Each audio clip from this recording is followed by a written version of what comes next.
We'd like to welcome you to the Heart Leader Podcast, where heart and mind align. I'm your host, Amber, and I'm here with co-host Austin, and we'd like to know, do you have a passion to make a greater global impact? Are you ready to embrace leading with heart and love? If so, join us on this journey to become heart leaders who change the world. Each episode brings heart-centered connection, building stronger relationships, communities, and businesses. Let's take a deeper dive into what it means to be heart leaders. The Heart Leader Podcast starts now.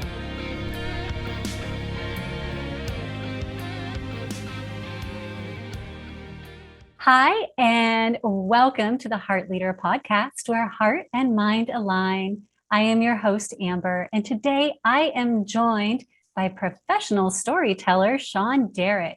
Shaun is so pivotal in the youth community around the globe. He is a speaker. He really gets youth motivated through mentorship and coaching. And when it comes to being a heart leader, this individual has it in the bag. I have known him for years, and it has been consistent from the day that I met him. His focus was on how he can improve the world through helping youth.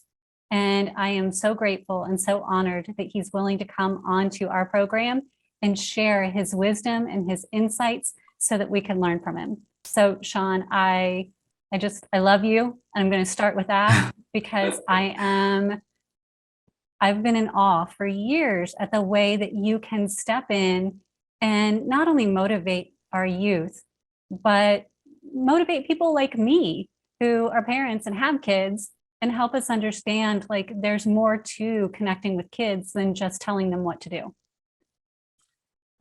Thank you so much for that grand introduction. I really hope I live up to that today on the podcast. I love you too. Thank you so much. Working with young people has changed my life. I should say changes my life every day. Every time I meet someone who is a young person, generationally. If I'm starting at with my family, we were taught, young people should be seen, not heard, when growing up, and so there was a huge disconnect with young people and adults, and so I just kind of started this to fasten the gap, realizing that we have a lot to learn from each other, and young people keep you young, and I realize if I spend any amount of time away from them, that I am I'm losing at some point because they're the creators and innovators of everything that I should say that the problem solvers. They're the problem solvers of every question and every problem that we've caused, and they just get it. They get it without having to learn. It's like my father.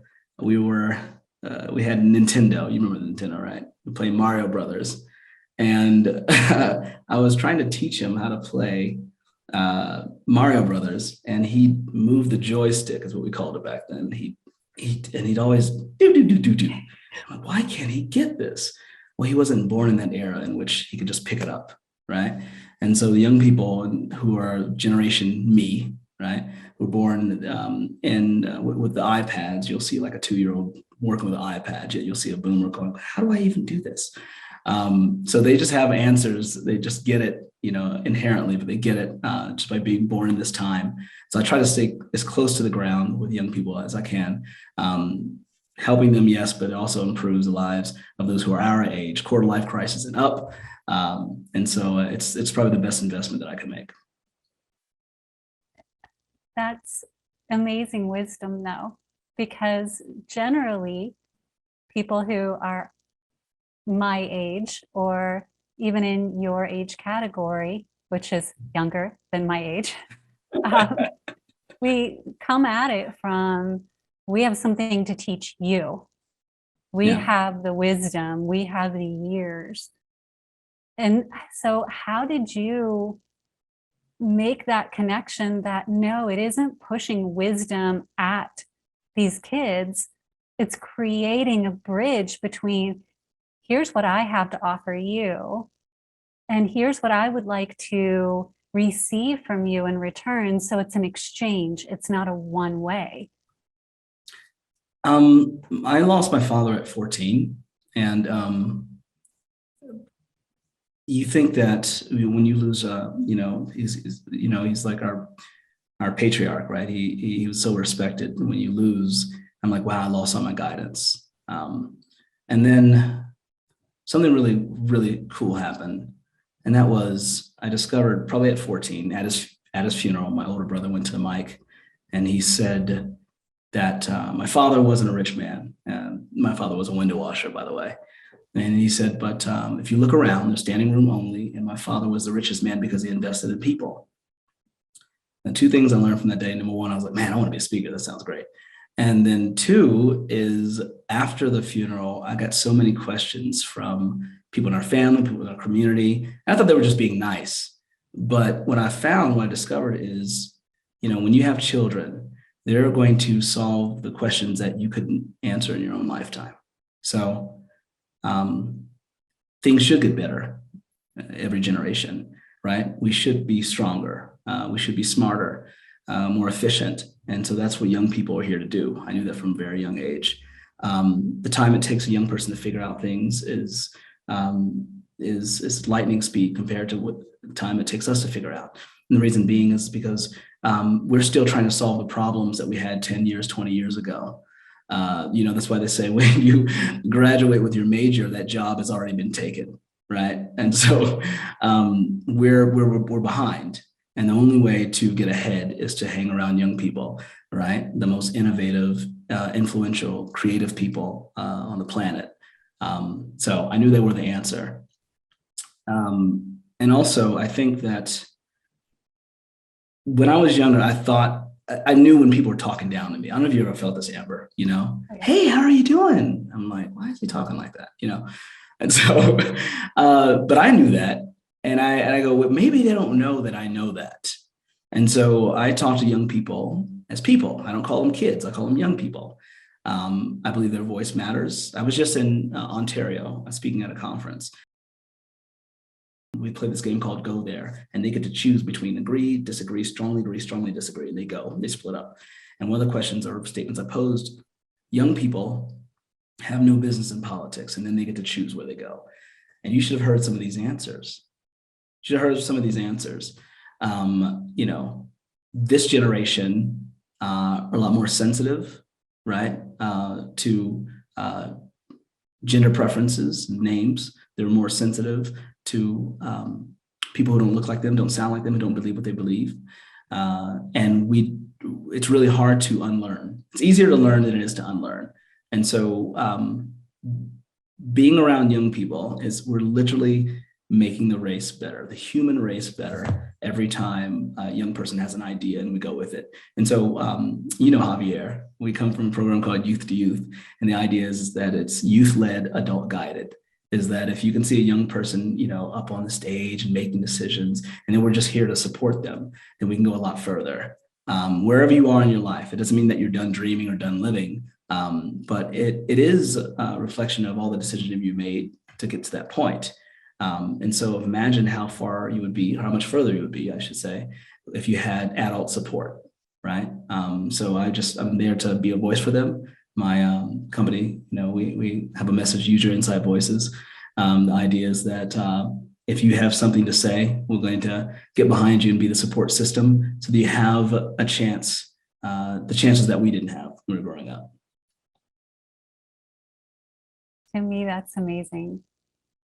I have a son who was consistently categorized and labeled because he wasn't what many would call on the normal spectrum. And it always had me wondering, what is a normal spectrum?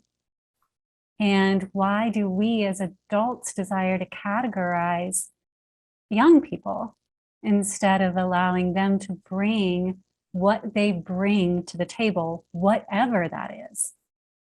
And so when you have someone like you who really is a voice for the youth, and motivates them, coaches them, helps to inspire them so they don't feel like they're being placed in these categories, but they have their freedom of expression from wherever they are. I wonder what your view is on these categories that we tend to create in our societies. Are they helpful at any point? Are they more harmful than helpful? What's your view on that? Before I take a stance, I think it's important to open up the idea of labels and categories for just a moment, right? So, if you label a bin trash, what does everyone do to it? Yeah, exactly. They throw garbage in it, right? Just simply because it's labeled trash. Now it's a plastic bin. And so when I was younger, I did really horrible in school. So bad that the school that I went to, a lot of teachers started to give up on me, and the principal comes to my mother and said, we don't have the resources to help out your son. They did this thing called a social move. A social move is where they move you on to the next grade. They excuse your entire academic performance for the year, even though you didn't pass any classes. And to their credit, they thought they were being helpful. But what happened with a lot of teachers is I was labeled now. This kid is not smart. He's disruptive. He's a class clown. And so just like that bin, right, I was labeled garbage of sorts. And so it's really hard for a bin to act like anything else but a trash can if it's filled with garbage. So, I could go around and try and change everybody's mind and say, don't do this to these people, right? The reason why I start with young people is because I now have to empower that bin and say, hey, listen, you have to take the labels off. I know this is going to suck and it's going to hurt, but you got to take these labels off, right? Because it ain't what they call you, it's what you answer to, right? And so it's not about you growing up and going on to do better things. It's not a matter of time. It's always a matter of mind. And so if I can start there and say, listen, categories and labels were made up by a person, by people, right? Then you can make up your own, right? And then you can say, this is not a place for garbage. Don't throw your garbage here, right? My sister has got two children, right? Aiden and Adria. And growing up, we were taught that, when you're playing, because I'm the youngest of five, by the way, you're playing, right? And you come home and the girl comes up, oh my God, mommy, he hit me. And then your mom would say, oh, that just means he likes you. Whoa, that's wrong. So the first time I saw my nephew, playing around, and he was 2 at the time. I think she was 4, and he hits her, right? And I'm like, okay. And I heard my sister say, oh, he's just playing.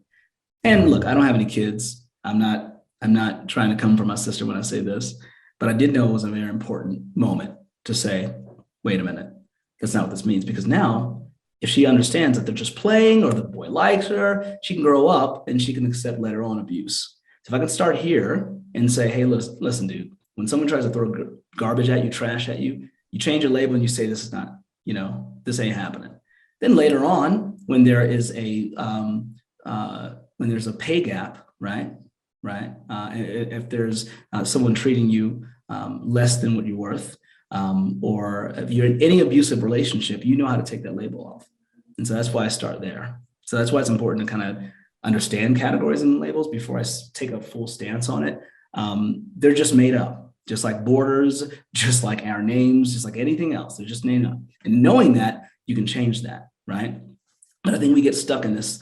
We're born in this, wow, we have so much tradition and we've done things this way. And I like the most dangerous language in our dangerous sentence in any language is because we've always done it this way. So with young people, it's always been done. Why would we change it? Why would we change it? And so young people are young enough that they've only been on this earth for a few years. They're impressionable. They're ready to change. They're still growing. Their brains are developing. And so if they know how to delabel themselves, then they have a better shot at being great leaders worth following and having lives worth talking about. Thank you for sharing that perspective, because I feel very similarly, especially watching how labels can crush someone's spirits if they take them on. And so they do need people in their lives who empower them to say, I'm not the label that you give me. I'm whatever I choose to be. Absolutely. But that Absolutely. does have to come from those around them, lifting them up in a way too, because what I've found, and I'm certainly not the expert in the field, and that's why I'm grateful that you're here, but just from parenting, there's so much external pressure on these kids from everywhere, just everywhere, that if they don't have someone to lift them up from someplace, and I know when we got together and caught up a little bit, we were talking about even guidance counselors, right? Yeah. The people that are Hmm. supposed to be leading children, they're not always spot on. And so, where do they go? How do they find communities that will build them up and help them get a footing in a world that's attempting to tell them who to be and what to do? So, It's what a great advice would you question. give these young people to even get a foothold to be able to change that label? Well, two things I want to say. Thank you so much for this question, because now you're really digging into what I'm passionate about. We have this term that we're always using in today's society. It's haters. You've heard that before, right? I got haters. And, and I used to say, let's give our haters a round of applause for the live performance. That was, and I'd say something like, if someone's talking about you, all it means is that you're worth talking about, right? To empower. And I sort of stopped that messaging. One of the reasons is we talk about our haters, we very rarely talk about our lovers. And I know why bad news travels fast. It's actually evolution. In our hindbrain, it helps you, notice things that may not belong. For example, if something comes in, it looks like a snake, you should jump at it, right? So you don't get bit. That is now translated into, I'll ask young people, hey, how many of y'all, and I want you to raise your hand if it only applies to you, only if it applies to you. Everyone agrees, cool. How many of y'all every single year watch the Oscars? And a few hands go up. How many of y'all understand what just happened at the Oscars? Everyone's hand goes up. And I said on count of three, say what happened. 1, 2, 3. They all say Will Smith smacked Chris. Now, is that the only thing that happened at the Oscars? No, of course not.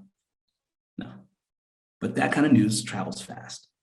Brain is designed to pick up on things that don't belong. It's what usually keeps us safe. So it's really hard to tell a young person to just listen to positive, because it's evolution, really. It's the reptilian brain saying, look out for these dangers. So trust me when say I have my work cut out for me. But the reason why I don't want young people to focus on hate, because when you become a hater, and that can happen after you've been bullied, you become one of those people, is I heard a quote once that said, hate does more to the container in which it is stored than it does to the container in which it is poured. So, if you're harboring these emotions, right, or harnessing all this hate for someone, and you think you're going to, but it's actually damaging you, right? And so my answer is always light. Just like you started this podcast off with, I love you, Shaun. It's just light. It's to start off with light. It's to release. It's to forgive that person. It's to be a better person all the time. It's never about like, hey, let's get this money. Forget the haters. Like, whoa, how many lovers do you have in your house? How many lovers do you have in your circle? Let's focus on that, because we understand that you're going to become hate, right? Right. Before you can hate on someone, you have to become it first, right? And the second thing I want to say is, you said, how do we do this? Well, it does take a community. I do a lot of work with the Department of Education on how to actively engage young people. We've done it in Ohio. I'm working with San Diego right now. We did Mississippi Department of Education. And one of the things we talk about, there's a really amazing educator, speaker. His name is Akko Kamban, and he lives in Columbus, Ohio. And he talks about this with the community and what the role should be. And when you think about teachers, right? If I take this glass of water, for example, since we're talking about it, and I pour this glass of water onto a desk, Amber, just tell me what might happen if I just pour it. Where does the water go? All over the desk. All over the desk, right? Now, if I take this water and I pour it into a cup, right, it'll always take the shape of the cup. Young people are liquid. And so even when I'm just being cool, right, I still add structure to their life, because they will always take the shape of whatever container it is poured into.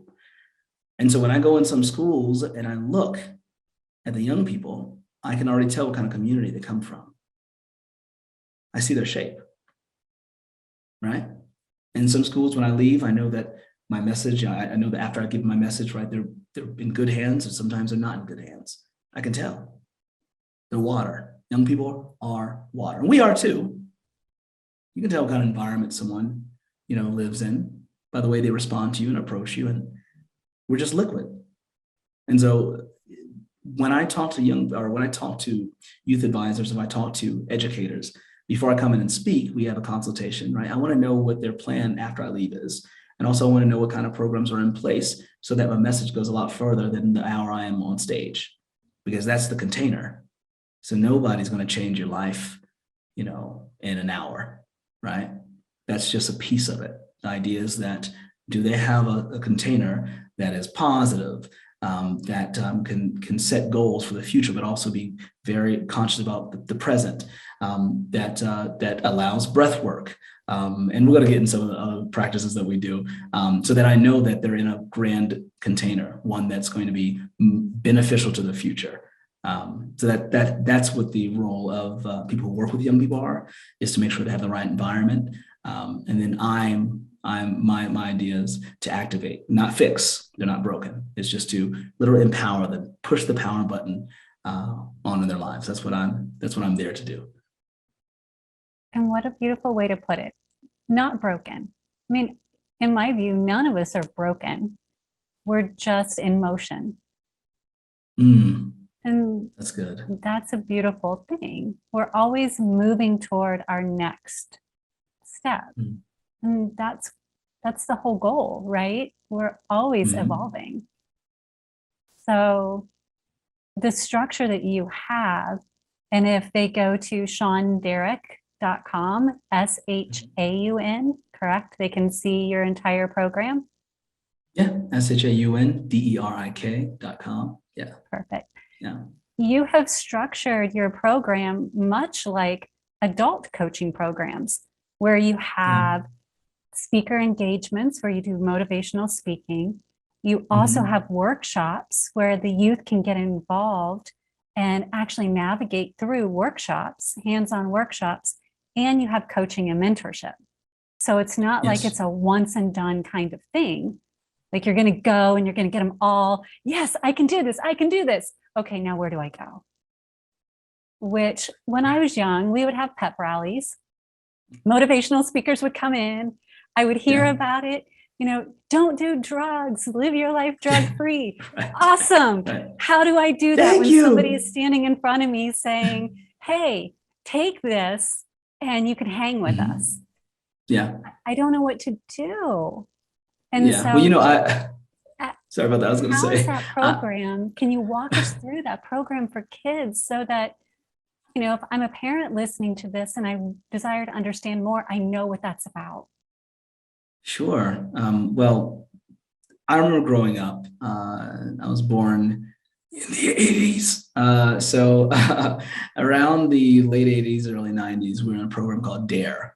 And DARE was huge. They had t-shirts. We had to learn the song. In fact, you couldn't graduate right in 5th grade unless you learned DARE to keep the kids off drugs. I still have my shirt, babe. Okay, right. To keep the kids off dope, right? That was a word back then.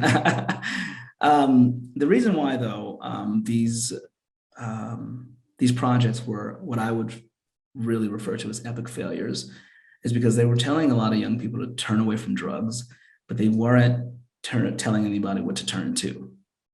I've been hired for a lot of drug-free conferences, and I literally have never, maybe once or twice, I don't do drug facts.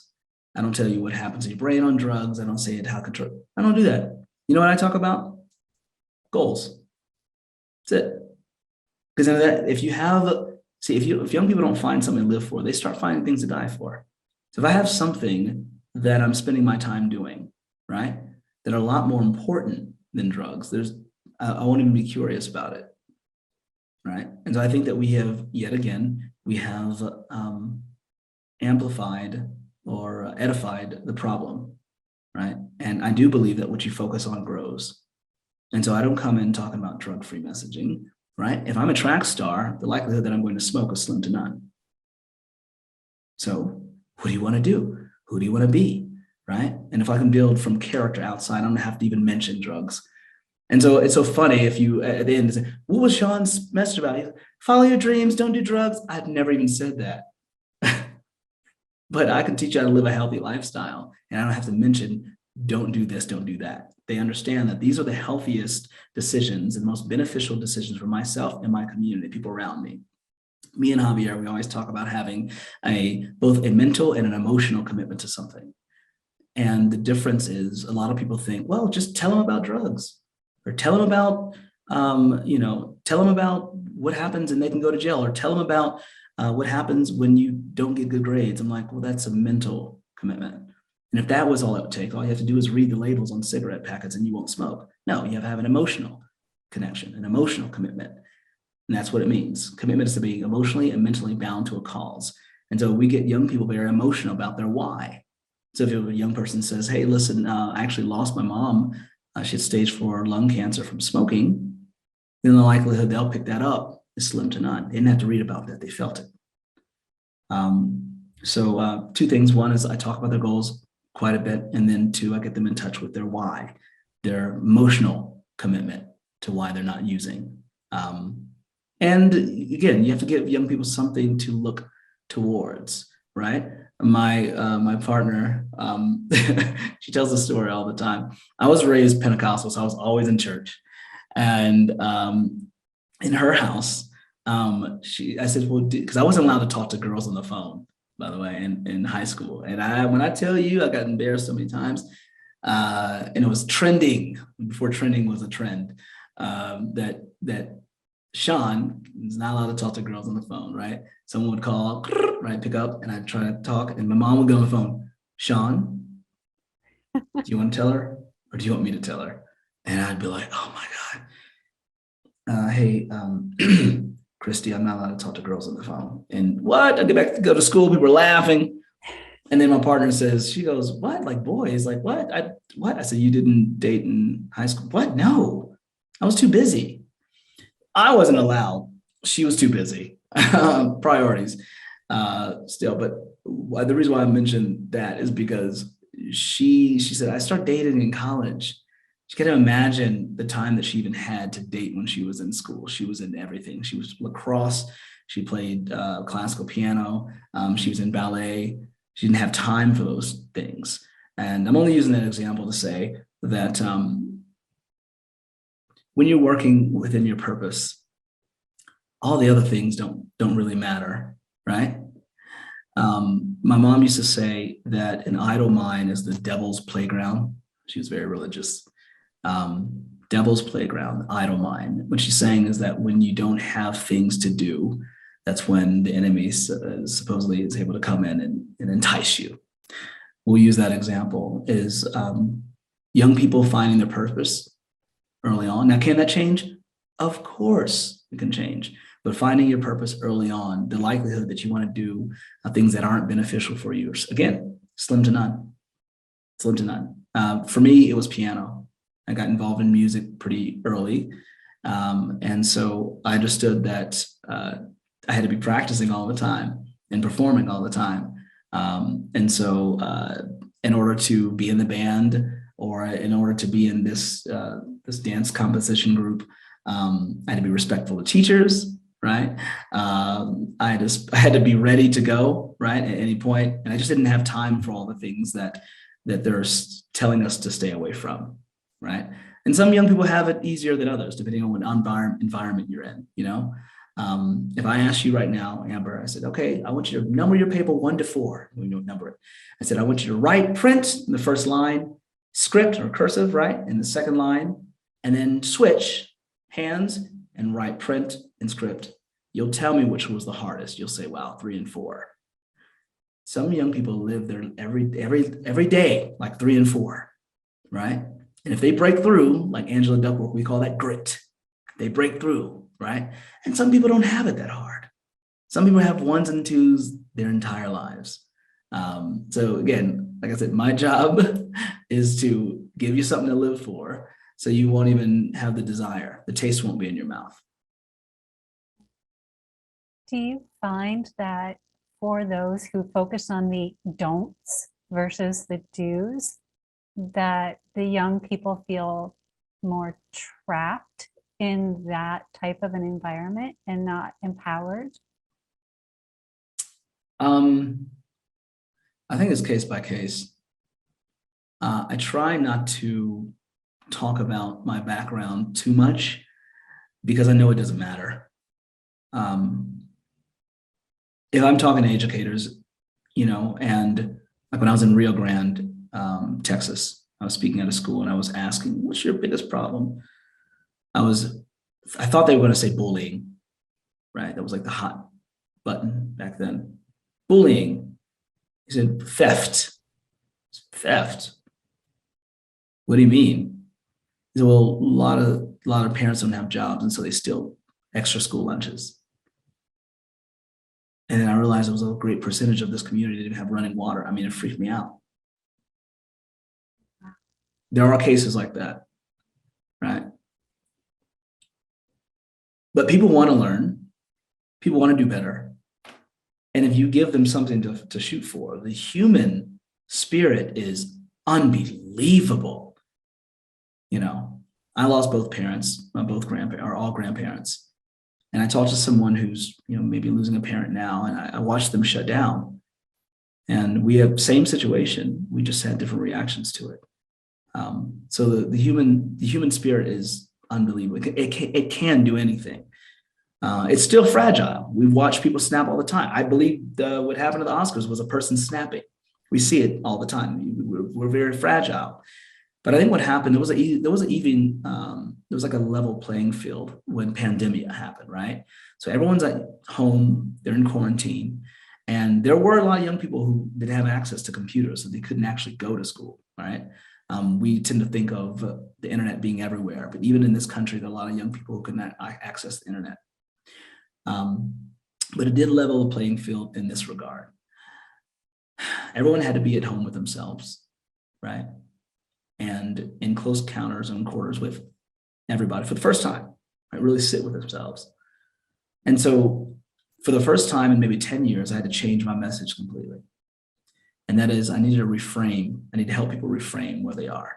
Because I had traveled. I've seen people who, again, not have running water or could not wait to get to school because they knew it was such a privilege because their parents couldn't have gone. And so I said, Shaun, you need to fix this quickly. Always focus on the solution, right? And so a lot of people were focusing on like, okay, what post-pandemic bliss? And I'm like, no, we're here now. Let's celebrate it. And so I made a whole presentation and program that really outlined all the good of being in quarantine. And I started to get hired because what I said, instead of saying, for example, I have to, take out the trash, or I have to be with my parents, or I have to do the dishes. I started having young people start to change that to I get to. And I'll never forget this one young person. I said, we're on Zoom, by the way, so you can see the chat box. And I said, all right, everyone, time to transform. All right, we're going to reframe. All right, I want you to put change something that you don't like to do, right? Dishes. I have to do the dishes. Change it to I get to do the dishes. He writes, I get to do the dishes. I'm like, how does that feel? Like clockwork, he goes, still sucks. For now. I was excited because I knew I had something. I said, well, hold on. Let's call him Timothy. I don't know. So hold on, Timothy. I said, in order for you to say, I get to do dishes, means that at some point you got to say, I got to eat. So, reframing happened during the pandemic with my company and a lot of speakers that I work with, showing what is something that you can do now that you could not do. I mean, I want you to make a list. When you first start this out, it's like making a grateful list. It's kind of silly. You're like, I'm grateful for my roof over my head. So kind of started like, I don't know, I get to hang out with my people, my family, and hang out with my dog. And then they just go a little deeper. I guess I can sleep in a little bit, right? And then I can play video games. And then they're like, wait a minute.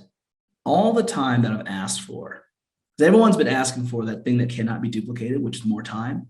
And then finally, everyone got more time. So everyone who's been saying, man, I wish I could write a book, I could record an album, I can write lyrics to a song or a poem, I can work on my body, I can run more, exercise more, I get closer to my family, right? Here you have a great opportunity. One of my favorite lines from a movie, it's a movie called Evan Almighty. You got Morgan Freeman plays God, and it's sort of like the sequel to Bruce Almighty with Jim Carrey. This time, Evan Almighty is playing Noah, the second Noah, if you will. Third, if you count the second Noah as a show. Okay. And Morgan Freeman's character, right, is talking to Evan's wife. And Evan's wife does not know that this busboy is God. And she's telling Morgan Freeman's character all the frustrating things happening in her family. And she looks at him and says, what does that sound like to you? And he says, it sounds like an opportunity. She looks at him like, what?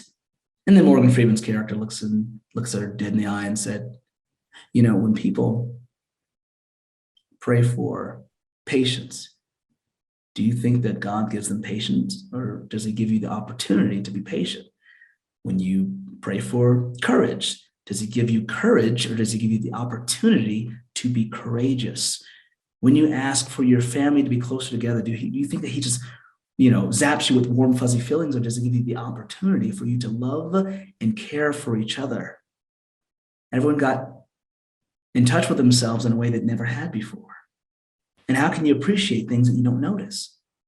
So when I was doing life coaching, I would have something called an UB journal, an unexpected blessings journal.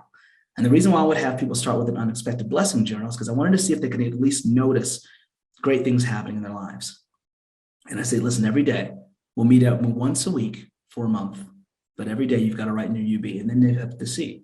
And of course, it started like, yeah, I noticed strangely that, my neighbor said hi. She doesn't usually do that. That was an unexpected blessing. Then it comes bigger. I got a parking space, right? This is Santa Monica, LA. I've never had that. And then you realize that more things are happening in your favor than not. And that you, just like negative influences, just like bad news travels faster than good, you've been sort of programmed of sorts just by DNA to notice all the bad things, right? All the negative things to fix, right? And they realize, oh my goodness, like every day, things are happening that I've never noticed before. I said, well, if you never noticed them before, it's almost like they're not happening, isn't it? So now, the whole world got a break. We got a chance to sit still and realize all the things we have, right? And how important your health is, and your mental health. That became even more a hot button. And now we get to re-enter the workspace with poise and respect and gratitude in a way that we hadn't before. Because if you take someone who lives in, Cape Town, or who lives in Johannesburg, right? And you bring them here and you set them in a school in Jersey and you watch this kid perform, he'll perform like his life depended on it, because it does. But here, in one of those richest countries in the world, rich in things, it's hard to see appreciation. It's hard to see the things that are working out for us. It's hard to be appreciative until it's taken away. And that's the first thing. What's the first thing you're going to do when we get our freedom back, right? And everyone's like, oh, I'm going to go to the mall. I have friends. I'm just going to go breathe on strangers. And now that's what appreciation is. There's a man, his name is Sadhguru. Let me know if I'm talking too much. You got me on a I'm like on a No, roll. not at all. I He agree, says, though. I mean, we just get to a point where we get what we ask for, and then yeah. we regret that we asked for it, or we don't even realize that this is what we asked for. Oh, absolutely. This is why it's important to journal, though, too, because you can look back in time and go, oh, I got exactly what I asked for. Of course. The question is, how are you going to feel when you get that? Yeah. And really focus on that. So my team meetings, and I had one before this call, I had it a couple hours ago. I always start out with something called one word. And this concept has traveled. It's helped CFS, which is Course from Scratch, and some other companies I've worked with. I say, one word, how are you feeling? And I check in with them. They'll say ecstatic or, lethargic or whatever it is, just to see if they can feel their emotion right then. Because if you could feel where you are now, right, you can change it because you can locate it.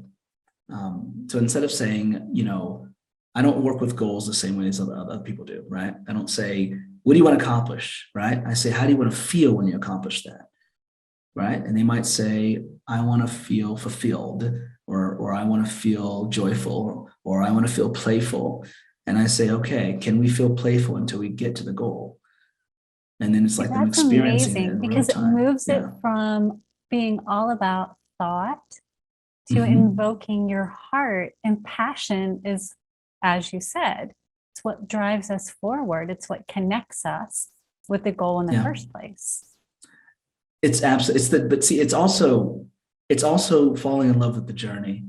As generic as that might sound, the reason why I say that is because anyone who has accomplished any difficult task, right? Like, I don't know, climbing a mountain, the time you spend on the mountaintop is so inferior to the time, right, it takes to go up and down. It's so small, right? So enjoying the journey is super important, because whenever you hit that goal, that feeling doesn't last. You're on to the next. And our success in this country, in a polychromic capitalist society, is a moving target.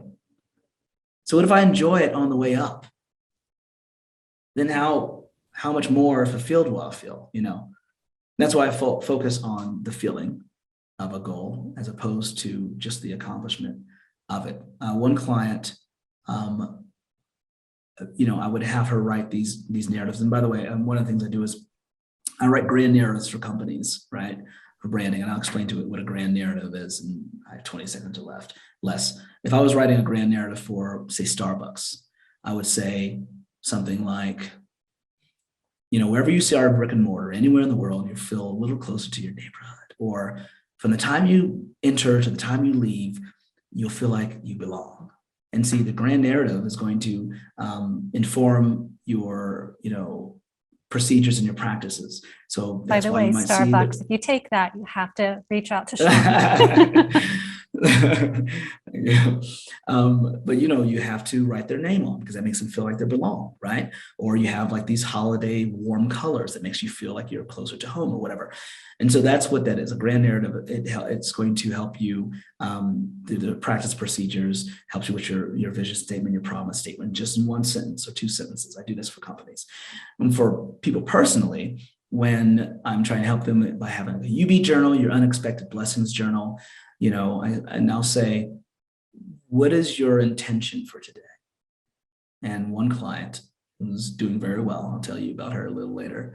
And she says, I'm going to see if I can get time to spend. It was just so broken. And as a hold on, let's go back. What did you just say? And they're like, no, I'm going to maximize the time I have, no matter what the length is. All right, let's go on to the next one. I'm going to try not to get upset, because no. Your intention and everything, and you're starting out as at a deficit. What if we start out as a surplus? What might that sound like? I'm going to find joy in the most unlikely places. Then it becomes fun. What's the difference between a puzzle and a problem? One's fun. That's the difference.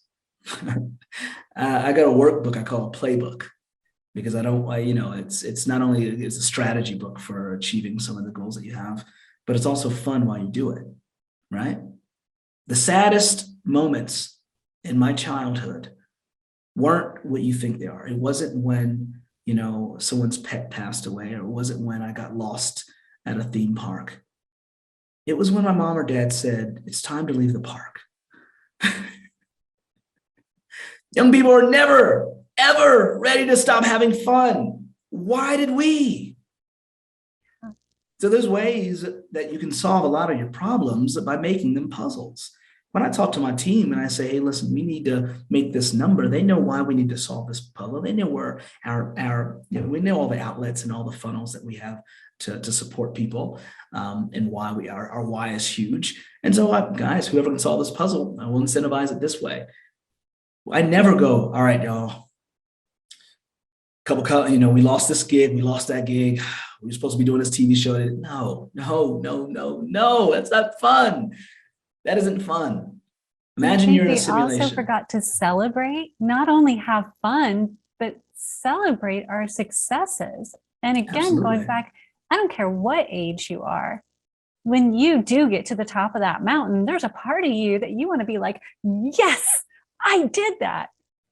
And sometimes we're so busy moving on to the next thing that we forget to even celebrate the successes. And when I've watched some of your stuff that you've done, like there's a whole lot of you you're very calm and you're very focused, but you have this energetic, fun part of you that's all about celebrating the present moment too. And I feel like that's something that really just needs to be present in all of our lives. I don't care if you're 5 or 105. We should be celebrating every goal, every moment. And so what's your feel on that? I feel like you are going in my brain and like, he's going to say this next. It's freaky. I agree. 100%. I incentivize everything, whether I'm getting my body in order or I'm wanting my team to perform at a higher level. Celebration is 100%. Edification, like edifying someone, acknowledging them goes a long way. Whatever your love language is, it goes a long way. But you choose. My friend Danielle Leslie, who owns a company called CFS, and they just hit 20 million. She started her company from the ground up. She had gotten fired from her tech job, her startup job, and she had this idea for a company in which actually I brought her on my show, the Hard Part Show, years ago. And I called her out, call out season. And I said, why aren't you doing this thing? Well, years later, she's been in Forbes, she's been all over. But I got this concept from her. And she says, she has two things. One thing is she says is you get to choose when to celebrate. You get to choose when. You don't have to, all right, next Friday we're doing, no. You can literally have a dance party in the middle of the day with just you. Be surprised. There's a few things that can release endorphins and raise your energy. One is taking a cold shower if you want to go that direction. All right. The other thing is accomplishing very small things like making up your bed, or for me, learning a song that I didn't know before, right? Those are little moments of celebration for me. I don't mean just partying. I don't mean jumping up and down. I mean, I incentivize my day all throughout. I just told my partner, I said, I feel so much better than I did this morning. And I forgot in between then, I just learned this song and I was so excited about it. I mean, no, I'm not going to perform it for anyone. I just learned this song that I was listening to it Spotify on the way in an Uber. And I was like, I'm gonna learn that when I get home. And in 15 minutes, I had the whole song and I was so proud of myself. And so I find ways to celebrate every day. The second thing she said, and I don't know if you're even going to this because I feel like you're a mind reader. This is really strange. I've had the hardest time accomplishing, or I should say, finishing projects. If I had kryptonite, it'd be that. And so what I discovered during pandemia is I had the worst case of imposter syndrome. Is that if you are listening and you've accomplished things of great significance, perhaps you probably didn't think that you could do it. At least that's what I felt. And so when you do things that you don't think you can do, you think that because you've accomplished those things, you'll do greater things. And I argue against that. When you do things you didn't think you could do, yes, it builds your confidence, but it also puts you in the category of an imposter. Because remember, you didn't think you could do it. And so for the longest time, I had done so much better than a lot of members of my family. I had beat the odds. My counselor told me, this is how much you'll make if you have an associate's. This is how much you make in a bachelor's, a doctorate, right? I hit the without having a doctorate. I hit that the first 2 years. That was like, okay, they were wrong. So I hit all these, like, then this crippling imposter syndrome came. And here we're in pandemic, and a lot of speakers were quitting. And then my friend Danielle Leslie said, well, why don't you launch this idea that you've been talking about? This is online school. I said, and it's really hit me because I'd been doing something for years I knew how to do, which was speak. Now I got to go virtual. Now I got to, make a curriculum. I got to do all these other things that I hadn't really done before. And she told me, she said, let me tell you something, how I built my company. She said, I understand something. I said, done is better than perfect. Done is better than perfect. And sometimes becoming a perfectionist is just a way to procrastinate, to say, I'm not really worthy. Now, for those who are out there listening, please hone your skills. Please work on your projects, earn it. But Danielle Leslie, my friend Alicia Nash, is a brilliant mind as well. She would go to these film festivals and she'd go, wow, they put this in the festival. And then after judging this film, she goes, wait a minute, what am I doing? I haven't even finished my film. You don't have to be amazing. You just have to be done. Yeah. You learn so much just by getting good enough out there. Yes. Of course, absolutely. Don't just throw crap out there. But again, it goes back to, what are we teaching our kids? Yeah. If we feel like everything has to be perfect before we'll even take a step forward. Yes. And it doesn't. It's first of all, perfection it's its own cancer, by the way, because it eats away at you, right? And there are what do you call it? There's just shelf life for certain ideas. And if you're listening, I'm sure you've had an idea, or your friends or someone in your family, someone you grew up with, had an idea, and they'll tell you about it, because this is the story they'll never let down, right? Or they'll never let go of. And it's this, man, I had that idea. Yeah. You're not special in this regard. You're not special when you have an idea to solve a problem. Well, we live in a society where we can also notice that you might say, man, I wish someone would have that, create or invent something to solve that problem. Well, someone's going to think of that as well. You're not special in that regard. The person who gets the credit is the person who goes after it, who does it, right? Who completes it. And it doesn't have to be perfect. Oh, Amber, you know this, coming from film as a producer and a writer, putting it out there, you'd be surprised. The videos that have gone viral, I'm like, y'all like that one? Yeah. Wow, I was spending weeks on this video I thought would go viral, and it got 4,000, and then I spent 2 seconds shooting this, and that got 4 million. You don't know what's going to pop. So idea is to just put it out there. But I think that kind of goes back to even our theme for the month, which is transparency. Sometimes it's like, okay, I'm putting this out there and I'm going to be fully transparent. It's not perfect, but the perfection is that it's not perfect, and I'm not perfect, and I'm okay with not being perfect. And I will give props to our editor, Daniel, on this podcast. He's the one who consistently comes back and says, okay, yeah, there's a mistake right here, but please don't have us cut that out, because that's what makes you authentic and seem real. And absolutely.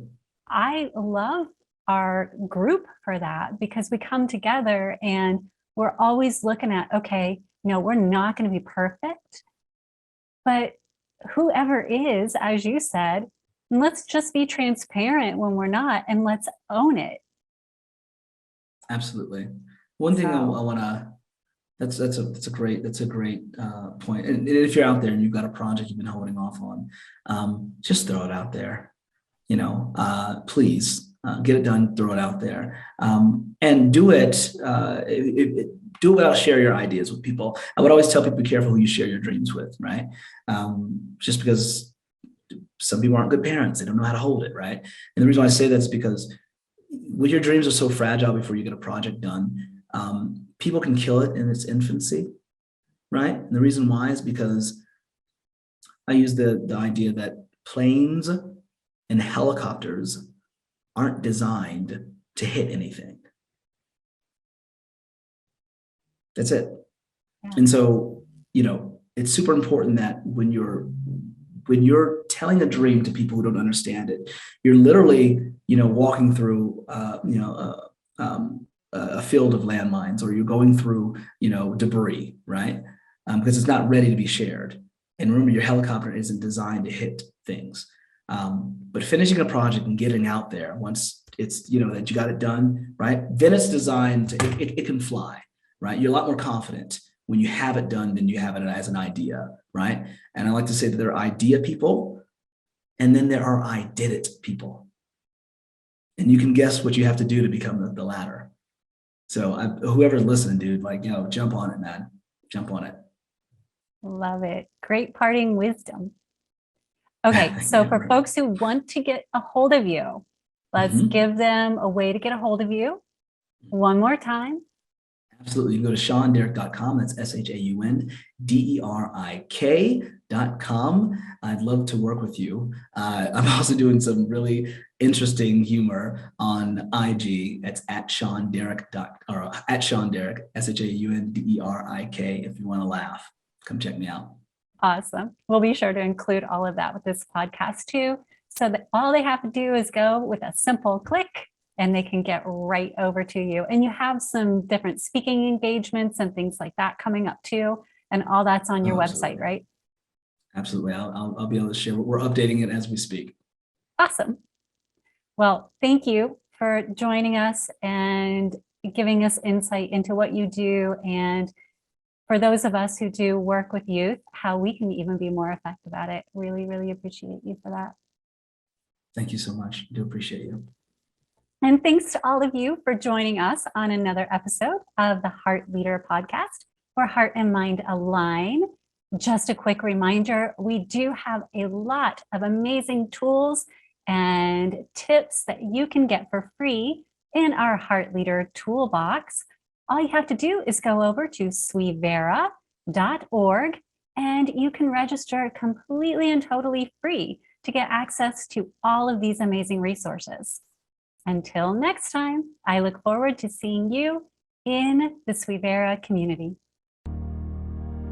You've been listening to the Heart Leader podcast with your host, Amber, where heart and mind align. Tune in weekly on transformationtalkradio.com as we take a deeper dive into what it means to be a heart leader. Ready to take the next step? Join us and over 1 million people worldwide who've united in creating this global movement of love. Become a heart leader for today and tomorrow. Learn more and connect with us at swivera.org.